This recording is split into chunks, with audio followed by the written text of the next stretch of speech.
तो एपिसोड 7 की शुरुआत होती है अपने मेन कैरेक्टर नियांग फेंग से, जो कि उसी तालाब में जहाँ वो मच्छी पकड़ता है वहाँ पे जाके उसने कछुआ रख दिया था और काफ़ी दिन यहाँ पे हो जाता है और यहाँ पे इंतजार कर रहा है कि कछुआ के यहाँ कुछ हो या फिर ना हो, और काफ़ी डरा डरा डरा पीछे से यहाँ पे देख रहा है। और उसके साथ इसका जो कुत्ता और जो रोबोट है ना वो भी पीछे आराम से खड़े हैं। और तभी उन दोनों पे चिल्लाता हूँ, कहता भाई क्या हो भाई, मेरी फट रही है, मुझे मालूम है, मुझे डर लगता है भाई, मैं नॉर्मल सा बंदा हूँ, मैं कोई कल्टिवेटर हूँ, यहाँ पे कोई मॉन्स्टर आ जाएगा तो भाई मेरी तो यहाँ पे बैंड बजेगी ना। सामने से कुत्ते और रोबोट भी एक दूसरे से बातचीत करते हैं माइंड टू माइंड।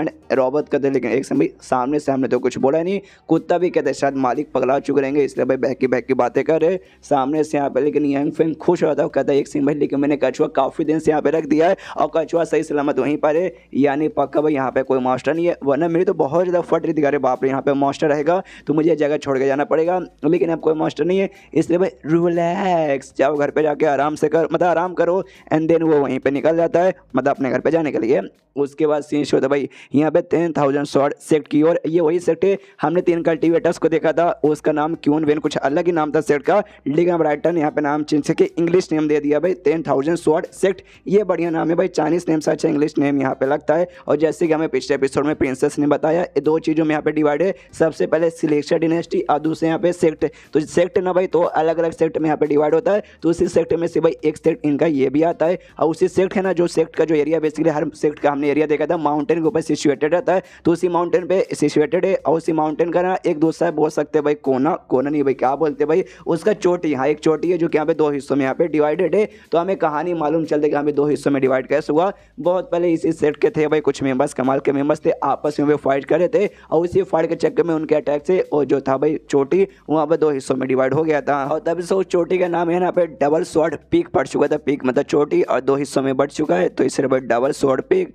इसके बाद से यहाँ पे भाई उसका तैयारी वगैरह हुई थी, मतलब उसके बाद से वहाँ पे ये 10,000 शॉर्ट सेट यहाँ पे फॉर्म हुआ था। अब आते भाई करंटली में जहाँ पे इसका लीडर है ना आराम से ऐसा खड़ा हुआ है, वो देखते हैं यहाँ पे इतने हजारों सालों से हमारा सेक्टर यहाँ पे बरकरार था, पूरा बहुत ही ज़्यादा नामी चिन्ह था।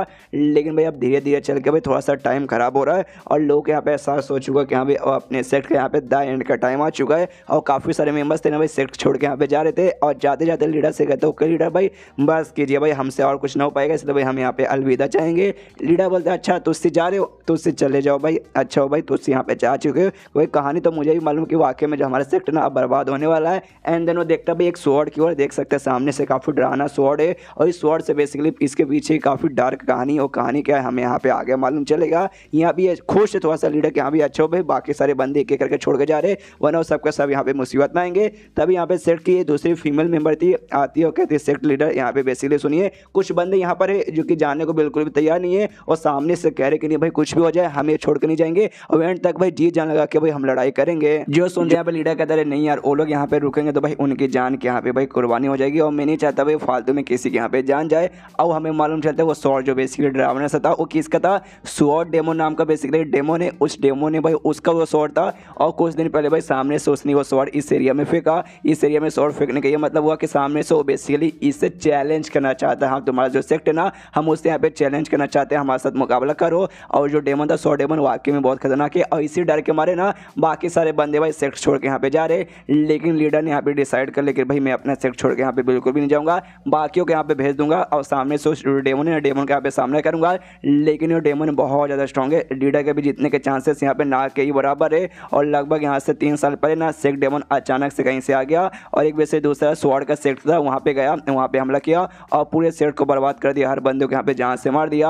और उसके बाद से अचानक से गायब हो चुका था, किसी को नहीं मालूम कहाँ गया। लेकिन अचानक से ना कुछ दिन पहले हमारे एरिया में आ गया और यहाँ पे तलवार घुसेड़ के चला गया, वही कहते हुए कि हाँ भी हम सामने से अब तुझे चैलेंज करेंगे, कुछ दिन बाद आएंगे और मेरे साथ यहाँ पे मुकाबला कर लेना। अभी जो लड़की इसके पास आके बताई थी कि यहाँ पे ऐसा ऐसा है, इससे भी कहते कि यहाँ पे बाकी बंदों को भी भेज दो और तुम यहाँ से निकल जाओ, मैं नहीं चाहता तुम भी यहाँ पे रहो, तुम्हारे ऊपर कोई मुसीबत आ जाए, जो भी यहाँ का काम है ना उसके साथ मुकाबला का वो यहाँ पे मैं संभाल लूँगा।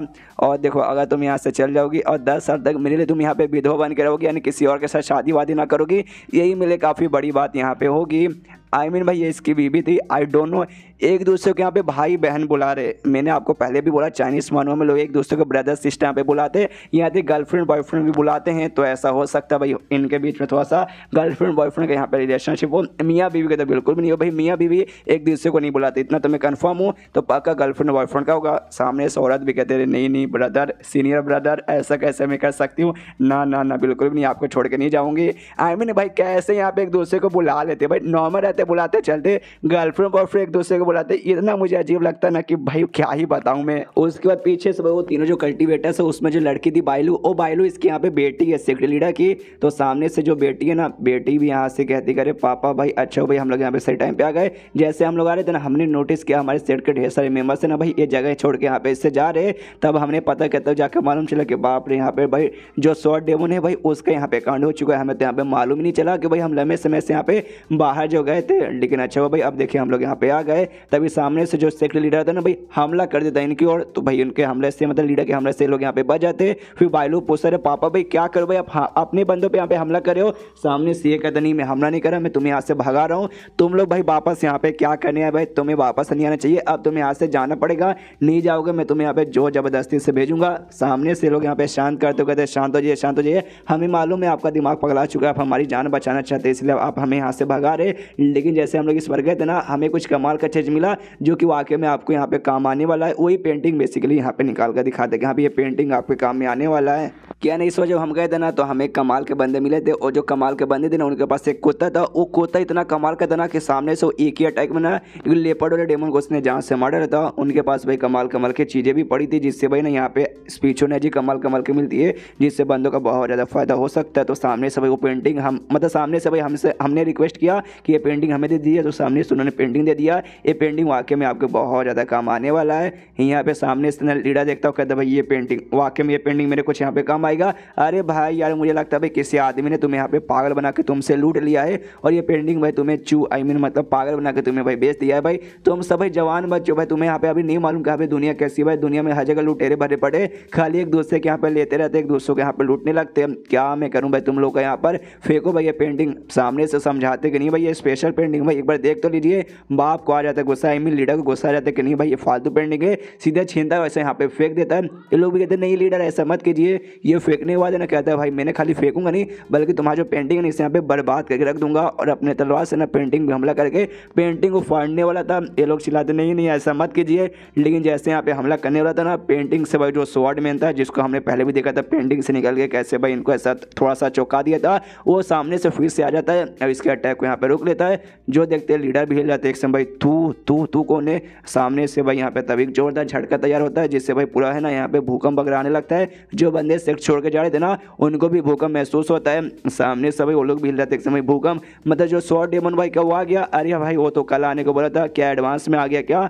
यहाँ पे दूसरा बंदा बोलते नहीं ये जो भूकंप आया ना भाई इससे ये साबित नहीं होता कि डेमन आया है, इससे ये साबित होता भाई किसी का यहाँ पे लेवल अप हुआ है। और ये लेवल अप पक्का किसी ऐसे वैसे बंदे का नहीं, पक्का हमारे लीडर का यहाँ पे हुआ होगा और किसी के यहाँ पे नहीं हो सकता। और सच में इनका लीडर के यहाँ पे हुआ था। वो पेंटिंग देखने के बाद वो पेंटिंग से जो बंदा निकला था ऐसा समझिए सामने से आया, एनर्जी प्रोवाइड किया, लेवल अप किया और वापस पेंटिंग में यहाँ पे चला गया। तो सामने से यहाँ पे जो हमें फिर लेवल अप के बारे में अच्छे से दिखाया जाता है कि यहाँ पे इस दुनिया में किस किस टाइप के स्टेज रहते हैं। सबसे पहले हमेशा की तरह आपने QI रिफाइनिंग स्टेज होना ही होगा, ये सबसे पहला स्टेज रहता है किसी भी मानू में। उसके अलावा बेस बिल्डिंग और उसके अलावा यहाँ पे आता है स्टेबल, उसके अलावा युआन इंग और उसके ऊपर आता है ओबे के आगे भी 3-4 रहते क्या रहते हैं आप सामने से देख सकते हैं। और जो लीडर था ना अभी के लिए युआन इंग स्टेज पे बेसिकली था। तो जैसे एक बार वो पेंटिंग दिखता है इसके यहाँ पे लेवल अप होके ओबे स्टेज जो उसका अगला स्टेज यहाँ पे रहता है उस पर यहाँ पे पहुँच जाता है। बाकी बंदे देख के हिल जाते हैं, वाह भाई खाली एक बार के लिए भाई पेंटिंग ऊपर झलक गई जिसके बाद से डायरेक्ट इनका एक लेवल अप हो गया। मानना पड़ेगा भाई पेंटिंग तो वाकई में कमाल का था। यहाँ पे लीडर का हो जाता है लेवल अप, देख सकते हैं सामने एटीट्यूड में ऐसा खड़ा किया भाई मेरा लेवल अप हो चुका है।